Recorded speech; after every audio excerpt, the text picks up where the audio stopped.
এবার যে ভোট চুরির চেষ্টা করবে, ইঞ্জিনিয়ারিং এর চেষ্টা করবে, বিগত 3 টার্মে যারা ভোট চুরি করেছিল তাদের যা অবস্থা হয়েছে এবার অবস্থা তার চেয়েও খারাপ হবে। বিএনপি সরকার তাদের নির্বাচনী ইশতেহারে বলেছিল তারা তাদের এই 1.5 বছরের মেয়াদে 1.5 বছরের মধ্যে তারা 1 কোটি কর্মসংস্থান তৈরি করতে হবে। 4 মাস থেকে 4.5 মাস হয়েছে। আপনারা বলেন 1 কোটি তো দূরের কথা, আপনাদের উল্লাপাড়ার মানুষের নতুন করে 1000 সরকারি কর্মসংস্থান তৈরি হয়েছে? কর্মসংস্থান তৈরি হয়েছে? হয় নাই। যে মানুষগুলো অভাবে থাকতো সেই মানুষগুলোর অভাব আরো বৃদ্ধি পাচ্ছে। আমাদের তরুণ প্রজন্মের মুখে নতুন কথা এসেছে, অনেক তো কার্ড দিলেন, এবার তরুণ প্রজন্মকে একটা বেকার কার্ড দেওয়া শুরু করেন।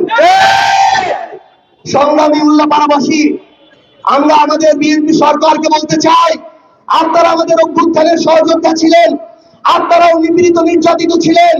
এই বাংলাদেশের তরুণ প্রজন্মের যৌক্তিক কোটা সংস্কার আন্দোলনের মধ্য দিয়ে আমাদের এই নতুন বাংলাদেশ, তাদের জন্য আপনাদের কর্মসংস্থানের ব্যবস্থা করতে হবে।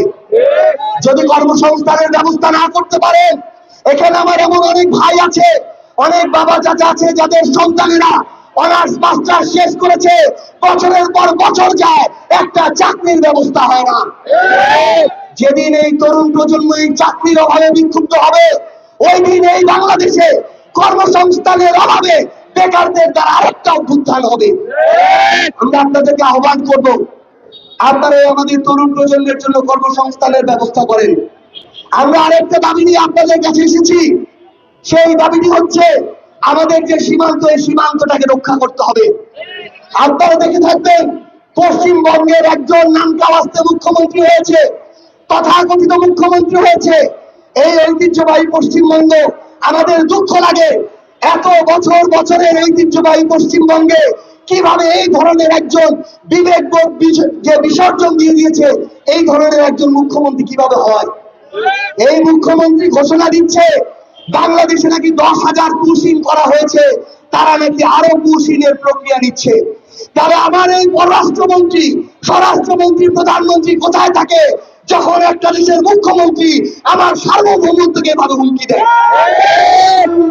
আমরা স্পষ্ট করে একটা কথা বলতে চাই, আমার এই সীমান্ত দিয়ে একজন পুশিন আমরা দেখতে চাই না, আমার এই সীমান্তে একটা হত্যা আমরা দেখতে চাই না।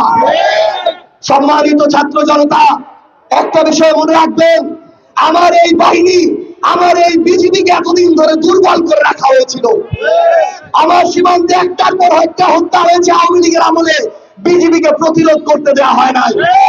আমরা বিএনপিকে স্পষ্ট করে বলি, বাংলাদেশ সেনাবাহিনী, বর্ডার গার্ড বাংলাদেশ, তাদেরকে সর্বোচ্চ শক্তিশালী প্রতিষ্ঠান হিসেবে গড়ে তুলতে হবে। আমার সার্বভৌমত্বকে রক্ষা করতে হবে। আমরা আমাদের জায়গা থেকে আপনাদেরকে স্পষ্ট করে জানিয়ে চাই, আগামীর বাংলাদেশের রাজনীতি, এই দলাদলির রাজনীতি যদি হয়, কোনোদিন বাংলাদেশ ঠিক হবে না। রাজনীতি হতে হবে ভালো আর খারাপের মধ্যে রাজনীতি, ন্যায় আর অন্যায়ের মধ্যে রাজনীতি, মজলুম আর জালিমের মধ্যে রাজনীতি। সকল মজলুমদের এক পক্ষে আসতে হবে। যারা চাঁদাবাজি করে, আমরা কি চাঁদাবাজিকে সমর্থন করি? তাহলে চাঁদাবাজির বিরুদ্ধে সবাইকে এক পক্ষে আসতে হবে। আমরা কি ক্ষমতার অপব্যবহার সমর্থন করি? জমি দখল সমর্থন করি? লুটপাট সমর্থন করি? মাদক ব্যবসা সমর্থন করি? তাহলে এই সকল অপকর্ম যারা করে তাদের বিরুদ্ধে সবাইকে একজোট হতে হবে।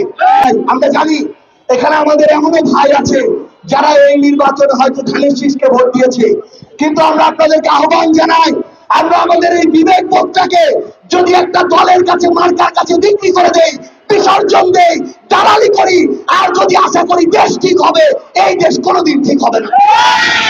যারা ভালো কাজ করবে, যারা ভালো কাজ করবে, আমাদেরকে সবসময় তাদের সাথে থাকতে হবে, তাহলে আমাদের সিস্টেমের পরিবর্তন হবে। আজকে আমরা দেখলাম যে পঞ্চদশ একটা সংশোধনী ছিল, গণভোট এবং অন্তর্বর্তীকালীন সরকার, যেটা আওয়ামী লীগ এসে বাতিল করে দিয়েছিল। আজকে বিএনপি সরকারের সময়ে সেই গণভোট আবার ফিরে এসেছে। সেই অন্তর্বর্তীকালীন সরকার অর্থাৎ তত্ত্বাবধায়ক সরকার, সেটা আজকে জনাব মির্জা ফখরুল ইসলাম আলমগীরের আমাদের মন্ত্রণালয়, স্থানীয় সরকার মন্ত্রণালয়, আমরা দেখলাম সরকারের পক্ষ থেকে ঘোষণা দেওয়া হয়েছে যে আগামী অক্টোবর থেকে স্থানীয় নির্বাচন হবে, 1 বছরের মধ্যে সকল স্থানীয় নির্বাচন শেষ হবে। আমরা বিএনপি সরকারকে এটার জন্য ধন্যবাদ জানাতে চাই, কিন্তু একটা হুঁশিয়ারি দিতে চাই, একটা সতর্কতা দিতে চাই, একটা আলটিমেটাম দিতে চাই। জাতীয় নির্বাচনের মধ্যে সরকার থেকে শুরু করে প্রশাসন কেউ যদি বিন্দু মাত্র চেষ্টা করে স্থানীয় নির্বাচনে ইঞ্জিনিয়ারিং এর চেষ্টা করবে, এই বাংলাদেশে সেটা আর কোনোদিন সম্ভব না। ফিরে এসেছে, আমরা বিএনপি সরকারকে এটার জন্য ধন্যবাদ জানাতে চাই, কিন্তু পাশাপাশি একটা কথা বলি, আপনি গণভোট ফিরিয়ে আনলেন, অথচ যেই নির্বাচনের মধ্য দিয়ে আপনি সরকারে, সেই নির্বাচনে 70% মানুষ যেই গণভোটের পক্ষে রায় দিয়েছে, সেটা যদি বাস্তবায়ন না করেন, এর চেয়ে বড় মুনাফিকি আর হইতে পারে না। কথার সাথে কাজের মিল থাকতে হবে। মনে রাখবেন, নেড়া বেল তলায় একবারই যায়। এবার যে ভোট চুরির চেষ্টা করবে, ইঞ্জিনিয়ারিং এর চেষ্টা করবে, বিগত 3 টার্মে যারা ভোট চুরি করেছিল তাদের যা অবস্থা হয়েছে, এবার অবস্থা তার চেয়েও খারাপ হবে। আমরা আমাদের ভোট রক্ষা করতে পারবো না, গণনার সময় ভোট ঠিক মতো গুনে নিতে পারবো না। আমাদের এই কাজটা করতে হবে, কারণ এই ভোটটা হচ্ছে জনগণের আমানত।